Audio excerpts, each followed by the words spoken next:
नमस्कार, आपके साथ मैं हूं फरहा सिद्दीकी और आप जुड़ चुके हैं लाइव टाइम्स के ग्लोबल नेटवर्क के साथ। लोकसभा चुनाव का आगाज हो चुका है। 19 अप्रैल को पहले चरण की वोटिंग हो चुकी है। अब 26 अप्रैल को दूसरे चरण का मतदान होगा। लेकिन 19 अप्रैल को जो वोटिंग हुई है वो उम्मीद से काफ़ी कम मानी जा रही है। यानी जो वोटिंग हुई है उसकी परसेंटेज, उसका प्रतिशत काफ़ी कम रहा है। आखिर क्या इसके पीछे की वजह और इससे कितना असर पड़ सकता है, इसी पर ज़्यादा बातचीत करने के लिए आज हमारे साथ लाइव टाइम्स के इनपुट हेड हमारे साथ हैं धर्मेंद्र कुमार सिंह जी। उनसे बातचीत करते हैं। धर्मेंद्र जी, क्या लगता है आपको जो वोटिंग परसेंट कम हुआ है पहले चरण का, उसके पीछे की वजह क्या नजर आती है? वोटिंग परसेंटेज कम होने की वजह से राजनीति में खलबली मची हुई है। दोनों विपक्षी और सत्ता पार्टी दावेदारी कर रही है कि मैं जीतूंगा तो मैं जीतूंगा, लेकिन कौन जीतेगा इसका कोई रूल नहीं है। कोई भी जीत सकता है, कोई भी हार सकता है। वोटिंग कम होने के लिए आप देख सकते हैं यहाँ पे इस बार पहले फेज में 66% हुआ है, और जबकि इतने ही सीट पे 2019 में 69% हुआ था। मतलब 3% कम हुआ था।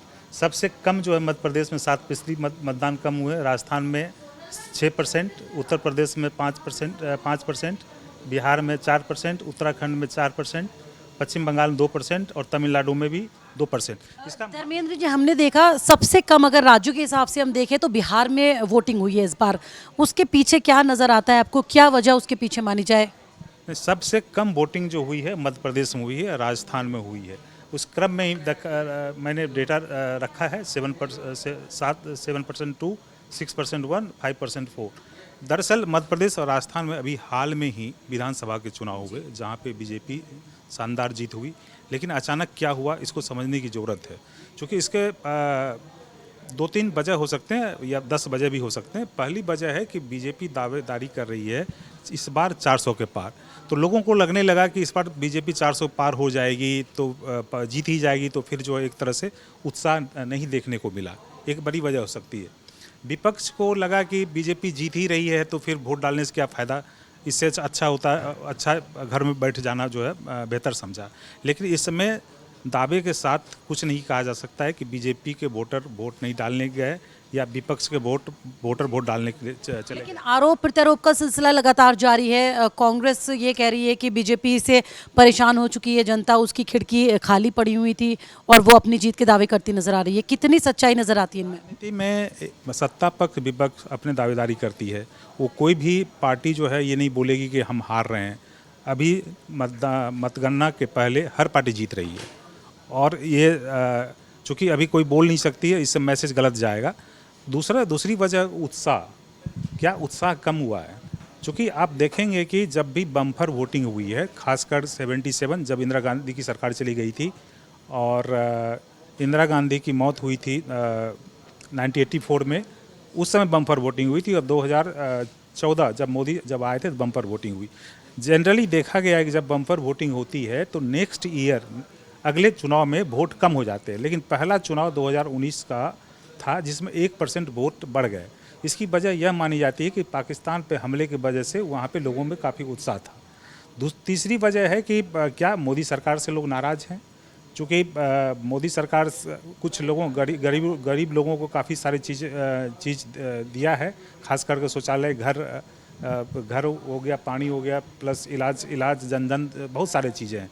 मिडिल क्लास को बहुत कुछ नहीं मिला है। तो एक वजह हो सकती है कि 10 साल सत्ता में रहने के बाद एक प्रो इनकम्बेंसी भी हो सकती है, एंटी इनकम्बेंसी भी हो सकती है। ऐसे पक्के तौर पर नहीं कहा जा सकता है कि प्रो इनकम्बेंसी है या एंटी इनकम्बेंसी, कुछ नहीं कहा जा सकता है। तो एक तरह से उत्साह क्या कम हुआ है? क्या ये सरकार के खतरे की घंटी है, या विपक्ष में उत्साह नहीं दिख रहा है, इसकी वजह से ये देखा जा रहा है? अभी बहुत सारे फैक्टर हैं जिसको देखना पड़ेगा कि क्या होता है क्या नहीं होता है। लेकिन अगर हम 1951 से 2019 तक की बात करें तो कई बार घटा बढ़ा है वोट परसेंट। अगर हम ये देखें कि कई बार एकदम से अचानक से उछाल आ जाता है, जैसे आपने इंदिरा गांधी का जिक्र किया, तो कई बार सिंपैथी वोट मिलते हैं, और कई बार जब ज़्यादा वोटिंग होती है तो लोगों को ये लगता है कि सरकार बदलने वाली है, बम्पर वोटिंग हुई है। वोट के प्रतिशत से ये समझना मुश्किल है कि सत्ता बदल रही है, सत्ता बदल रही है, सत्ता जो हार रही है, क्योंकि उसके आपको परसेप्शन से देखा जा सकता है। आपको दिखाते हैं, ये 67 का चुनाव है। यहाँ पे वोट प्रतिशत जो करीब 6% बढ़ गए थे। लेकिन कांग्रेस की सीटें 78 सीटें घट गई थी, क्योंकि उस समय एक तरह से विपक्षी पार्टियों में गठबंधन हुआ था, बहुत सारे राज्यों में गठबंधन हुआ था, जिससे क्या हुआ, सत्ता पक्ष और विपक्ष के बीच एक तगड़ी लड़ाई हुई थी। खासकर उस समय नेहरू भी नहीं थे, प्लस करके कांग्रेस में जो है ग्रुपिज्म चल रहा था, और जिसकी वजह से उस वोटिंग में कांग्रेस को काफ़ी नुकसान हुआ। पहली बार 78 सीट का नुकसान हुआ, लेकिन नुकसान हुआ था, लेकिन फिर भी सत्ता में कांग्रेस ही आई थी। कांग्रेस ही थी, मतलब वो मेजोरिटी थी, लेकिन सीटों का पहली बार नुकसान हुआ था। लेकिन इसकी 5 साल के बाद देखिए 71 है, यहाँ पे 6% वोट घट गए थे, लेकिन इंदिरा गांधी की शानदार जीत हुई थी, 350 सीटें आई थी। अब इसको कैसे देख रहे हैं कि लगातार यहाँ से 52 से लेकर 1977 तक जो है कांग्रेस की सरकार रही है। कभी वोट घट रहा है, कभी वोट बढ़ रहा है, लेकिन कांग्रेस ही है। अब इसी को इंटरप्रेट करना मुश्किल है कि वोट क्यों घट रहा है। तो मतलब इस बार ये कहा जा सकता है, जैसे वोटिंग अगर कम भी हो रही है तो ज़रूरी नहीं है कि मोदी जी की सरकार चली जाए। कोई ज़रूरी नहीं है, क्योंकि इसमें कुछ पक्के तौर पर नहीं कहा जा सकता है। एक ये हो सकता है जब पॉलिटिकल लड़ाई होती है, जब वोट बहुत बढ़ता है तो सत्ताधारी पार्टी की हार होती है। लेकिन जब ये भी बोला जाता है वोट कम होने से मतलब विपक्ष में उत्साह नहीं है। तो मोदी का उत्साह तो इतना था कि 2014 में वोट बढ़े, 2019 में बढ़े। अब ये जो है ट्रांजिशन है, क्योंकि ये आपको मैं बताया कि 2009 से 2014 में 8% का मतदान जो बढ़ गया था। लेकिन ये भी मैं बताया कि बम्पर वोटिंग होने के बाद जो वोट घटते हैं, जो 2019 में घटे नहीं। तो एक तरह से लग रहा है कि विपक्ष में उत्साह कम है या मोदी के खिलाफ वोटरों में उत्साह कम है। लेकिन इसकी परीक्षा जो है 4 जून को ही होना। आप धर्मेंद्र जी, मैं ये देख रही थी, मैं भी पढ़ रही थी, चुनाव आयोग भी इसको लेकर थोड़ा टेंशन में आ गया है, जो वोटिंग परसेंट कम हुआ है। अब आगे कुछ और कदम उठाने की तैयारी है चुनाव आयोग की। क्या किया जाएगा जो बढ़ जाए वोटिंग परसेंट आगे के चरणों में? चुनाव आयोग लगातार कोशिश कर रहा है, तरह तरह के ब्रांड एम्बेसडर को मैदान में उतार दिया है। काफ़ी चुनाव आयोग का रोल जो है 91 के बाद लगातार तरह तरह के एक्सपेरिमेंट किए हैं, चाहे वो ईवीएम का हो, चाहे एज का हो, बहुत फिर जो है खास करके आपराधिक किस्म के उम्मीदवार का हो। तो ये बहुत सारे लगातार करते रहते हैं। लेकिन इसमें चुनाव आयोग के साथ साथ जो है इसमें राजनीतिक पार्टी की भी जिम्मेदारी है और जनता की भी जिम्मेदारी है कि ज़्यादा से ज़्यादा वोट डालें, क्योंकि वोट डालने से लोकतंत्र मजबूत होता है और इसमें जो है कौन सही और कौन गलत है उसको चुनने का भी एक अच्छा मौका होता है। लोगों के पास अच्छी अपॉर्चुनिटी होती है कि आप वोट डालें और चुनें, चाहे जो भी आपको चुनना है, चाहे विपक्ष चुने या सत्ता पक्ष चुने, लेकिन वोट जरूर डालें। आपको एक चीज़ और बताना चाहता हूँ कि ये इंटरेस्टिंग, चूँकि मार्केट में तरह तरह के फेनोमेनन चल रहे हैं कि यहाँ पे कम मतदान होने की वजह से जो है मोदी सरकार को नुकसान हो जाएगा। बीजेपी बोल रही है कि नहीं, बीजेपी को फ़ायदा होगा। लेकिन ये इसका कोई थंब रूल नहीं है, कोई जो है मैथमेटिकल टूल नहीं है जिसमें कहा जा सकता है कम वोट होने से बीजेपी की हार हो जाए, सत्ता पक्ष की हार हो जाएगी या विपक्ष की जीत हो जाएगी। आपको ये मैं दिखा दिया कि 1951 से लेकर 77 तक कांग्रेस की सरकार रही, लेकिन कांग्रेस सरकार रहते हुए कभी 6% वोट ज़्यादा हुए, कभी कम हुए, लेकिन कांग्रेस ही रही। अब देखिए 77 सबसे बड़ा आंदोलन था जेपी मूवमेंट, जिसमें कांग्रेस पार्टी इंदिरा गांधी की हार हुई थी। उसमें 5% का जंपिंग हुआ है और ये इंडिकेट करता है कि इसमें जो है ये सत्ता पक्ष के खिलाफ था। लेकिन आप इसको इधर पीछे ही चले जाएं तो यहाँ पे भी 6% का जंप है। तो ये भी आप देखने वाली बात है। अब देखें यहाँ पे कि 1977 में जनता पार्टी आई थी, फिर जनता पार्टी की सरकार गिर गई। 1980 में 4% वोट गिर गए, लेकिन 4% वोट गिर गए तो इसका मतलब सत्ता पक्ष के वोट गिरे, और वहाँ सत्ता पक्ष से वोट गिरे तो मतलब ये हुआ कि सत्ता पक्ष के समर्थन में लहर नहीं थी। लेकिन वोट इतने 5% गिरने के बाद इंदिरा गांधी आई थी और 300 से ज़्यादा सीटें मिली थी। तो ये इसका कोई डायरेक्शन नहीं है। अब 1984 में चले जाएंगे, ये ऐतिहासिक था वोट के मायने में भी। मतलब जो 30-35 साल से जो राजनीति चल रही थी उस सबसे ज़्यादा वोटिंग हुई और सबसे ज़्यादा सीट मिले थे, और इतनी सीटें आज तक किसी राजनीतिक पार्टी को नहीं मिली थी। फिर कांग्रेस को 415 सीटें मिली थी और अभी तक किसी को उतनी सीटें नहीं मिली थी। लेकिन ये कांग्रेस के सत्ता में रहते हुए 8% की वृद्धि हुई थी। तो इसको आपको देखना पड़ेगा कि ये क्या मुद्दे हैं, मुद्दे को पकड़ना जरूरी है। तो यहाँ पे आप देख सकते हैं कि 64% वोट मिला था। 89 में आप देखेंगे 3% वोट गिर गया था। वोट गिरने के बाद भी कांग्रेस हार गई थी। बीपी सिंह सरकार आई थी, हालांकि बीपी सिंह को अपने बलबूते पे बहुमत नहीं मिला था। उनको जनता दल को बहुमत नहीं मिला था।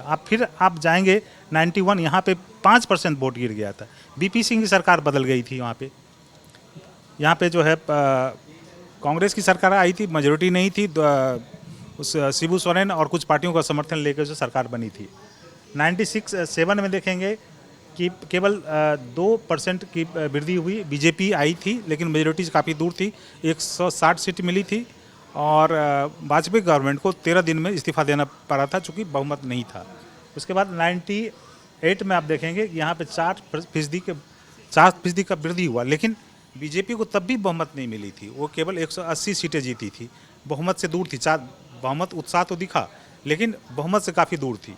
अब यहाँ पे फिर आप देखें कि 99 में 2% वोट गिर गए थे, लेकिन बीजेपी को पिछली बार जितने सीटें मिली थी उतनी ही मिली थी। आप देखें 2014-4 में वोट घट गए तो फिर जो है किसी को मेजोरिटी नहीं था, 5-6 सीट से कांग्रेस आगे थी। फिर आप देखें 19 का 58 कांग्रेस सरकार ही थी, 1% वोट बढ़ा था लेकिन कांग्रेस सरकार थी, लेकिन कांग्रेस सरकार की सीटें पिछले के मुकाबले बढ़ गई थी। इस बार जो 2014 में 2019 के मुकाबले करीब 8% मतदान का फ़र्क फासला था। ये जस्ट आप देख सकते हैं कि ये करीब जो है स्थिति 1984 की तरह थी। तो एक तो ये डिपेंड करता है, सेंटिमेंट वोट था, सहानुभूति की वोट थी, इंदिरा गांधी की हत्या होने के बाद था। ये सत्ता परिवर्तन का था चूँकि 8% का फासला था। अब 2019 में आएंगे तो 1% बढ़ गया। 1% बढ़ गया, इसीलिए बढ़ गया चूँकि मोदी 2014 में ही पीक पे थे। ये इसीलिए बढ़ गया चूँकि पाकिस्तान पे जो हमले हुए थे उसके वजह से बढ़ गया। तो किसी भी सत्ता के लिए 10 साल शासन चलाना आसान नहीं होता है और 10 साल तक लोगों को खुश रखना भी आसान नहीं होता है। अब डिपेंड करता है कि ये किस डायरेक्शन में जाता है, किस और नहीं जाता है। इसके अलावा जो आप बिहार की बात कर लें, बिहार में खास करके 4-5 फैक्टर है। वहाँ पे बहुत काफ़ी टेम्परेचर है, काफ़ी तापमान है, गर्मी बहुत है, इस वजह से भी वोटर्स नहीं निकल पाए, ये कहा जा रहा है। 41 से 43% जो है मतदान, 41-43% तापमान है। उसके बाद जो वहाँ पे शादी ब्याह का मौसम है, उसके बाद खेती का समय है, तो इस वजह से लोग निकल नहीं पाए। और चुनाव बूथ पे लोगों के लिए व्यवस्था नहीं की गई थी कि पानी की व्यवस्था हो या लाने की व्यवस्था हो, या लोग धूप में आ रहे हैं उसको फिर जो है गर्मी में कुछ टेंट लगाने की व्यवस्था हो। तो इस तरह की व्यवस्था को चुनाव आयोग को करना पड़ेगा। उत्तर प्रदेश में भी जो कम वोट हुए हैं उसमें बोला जा रहा है कुछ वोटर नाराज़ थे जिसकी वजह से वो आए नहीं, तो एक फैक्टर है। लेकिन मेन फैक्टर यही है कि जो मैंने बताया कि मैंने जो अभी एक अपने रिसर्च में पाया कि बम्पर वोटिंग होने के बाद जो है वोट उसी हिसाब से आगे नहीं बढ़ते हैं, बेसिकली पीछे घटते हैं। लेकिन ये किसके फेवर में जाएगा और किसके फेवर में नहीं जाएगा ये कहना मुश्किल है। जी धर्मेंद्र जी, बहुत बहुत शुक्रिया हमसे बातचीत करने के लिए। तो इस बार वोटिंग परसेंट कम ज़रूर हुआ है, लेकिन उसके बाद लगातार चुनाव आयोग की तरफ से भी कोशिशें की जा रही हैं कि दूसरे, तीसरे और जो 7 चरणों तक के चुनाव होंगे उसमें वोटिंग परसेंट बढ़ जाए। तो ये तो आने वाले वक्त में हम देखेंगे कि कितना बढ़ेगा वोटिंग परसेंट। अब दूसरे चरण की वोटिंग होगी तो 26 अप्रैल को। फिलहाल मेरे साथ इतना ही, मुझे दीजिए इजाज़त, नमस्कार।